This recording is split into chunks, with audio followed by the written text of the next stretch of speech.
بسم اللہ الرحمن الرحیم۔ شروع اللہ کے نام سے جو بڑا مہربان نہایت رحم والا ہے۔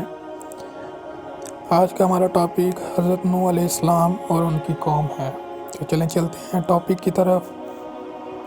حضرت نوح علیہ السلام کا تذکرہ قرآن مجید میں 42 جگہ آیا ہے۔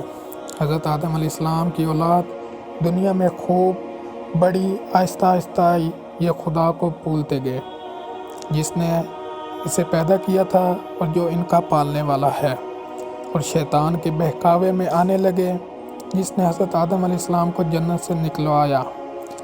شیطان کے بہکاوے میں آ کر یہ لوگ بتوں اور آگ، سورج وغیرہ کو پوجنے لگے اور ایک خدا کی بجائے مٹی اور پتھر کے بہت سے خدا بنا لیے اور اپنے ہاتھوں سے اپنا خدا بناتے اور پھر ان سے مانگتے، حالانکہ یہ مٹی اور پتھر کے خدا اپنے لیے کچھ نہ کر سکتے تھے، ان کے لیے کیا کرتے۔ اللہ تعالیٰ نے جو اپنے بندوں سے بڑی محبت رکھتا ہے، اس کو یہ کبھی گوارا نہیں کہ اس کے بندے شیطان کے بہکاوے میں آ کر اللہ کے علاوہ کسی اور کی عبادت کرنے لگیں اور اس کی سزا میں مرنے کے بعد دوزخ میں جلیں۔ اللہ پاک نے حضرت نوح علیہ السلام کو اپنا نبی بنا کر بھیجا۔ اس زمانہ میں لوگوں کی عمریں بہت بڑی ہوتی تھیں۔ حضرت نوح علیہ السلام 950 سال تک اپنی قوم سے وعظت کرتے رہے کہ اے لوگوں، صرف اللہ ایک کی عبادت کرو اور میرا کہنا مانو، وہ تمہارے گناہ بخش دے گا۔ لیکن لوگوں نے حضرت نوح علیہ السلام کی باتوں کو نہ مانا اور اپنے کانوں میں انگلیاں دے لیتے اور کپڑے اوڑھ لیتے تاکہ حضرت نوح علیہ السلام کی آواز کانوں تک نہ پہنچ سکے۔ حضرت نوح علیہ السلام ہمت نہ ہارے اور برابر سمجھاتے رہے اور کہتے رہے، اے لوگوں، اللہ سے معافی مانگو، وہ بڑا معاف کرنے والا ہے، وہ تم پر آسمان سے بارش برسائے گا تاکہ تم خوب اناج پیدا کر سکو اور اس کے ذریعے بڑے بڑے باغ پیدا کر دے گا، ان میں نہریں پیدا کر دے گا، تمہیں مال و دولت دے گا اور بیٹے دے گا۔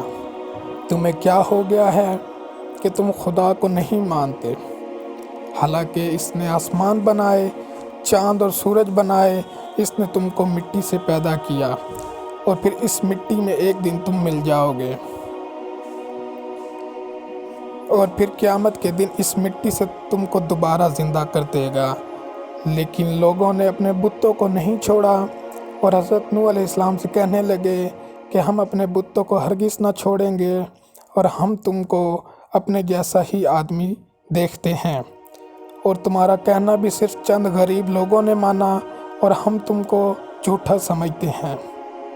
حضرت نوح علیہ السلام نے کہا کہ میری قوم، میں تم کو نصیحت کرتا ہوں، اس کے بدلے میں تم سے کوئی مال و دولت نہیں چاہتا، اور جو غریب آدمی مسلمان ہوئے ہیں اور اللہ پر ایمان لائے ہیں، ان کو میں اپنے پاس سے تمہارے کہنے سے نہیں نکالوں گا۔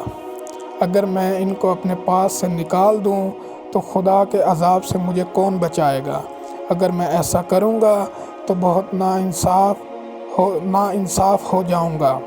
ان کی قوم کے لوگوں نے کہا، اے نوح علیہ السلام، تم نے ہم سے جھگڑا بہت کر لیا، اگر تم سچے ہو تو جس عذاب سے تم ہم کو ڈراتے ہو وہ لے آؤ۔ حضرت نوح علیہ السلام نے کہا، جب اللہ پاک چاہے گا عذاب لے آئیں گے۔ تو گائز، اگر آپ کو میری ویڈیو اچھی لگی ہو تو لائک کیجئے گا، چینل سبسکرائب کیجئے گا تاکہ ایسی معلومات اور ایسے واقعات آپ تک مزید پہنچ سکیں۔ خدا حافظ۔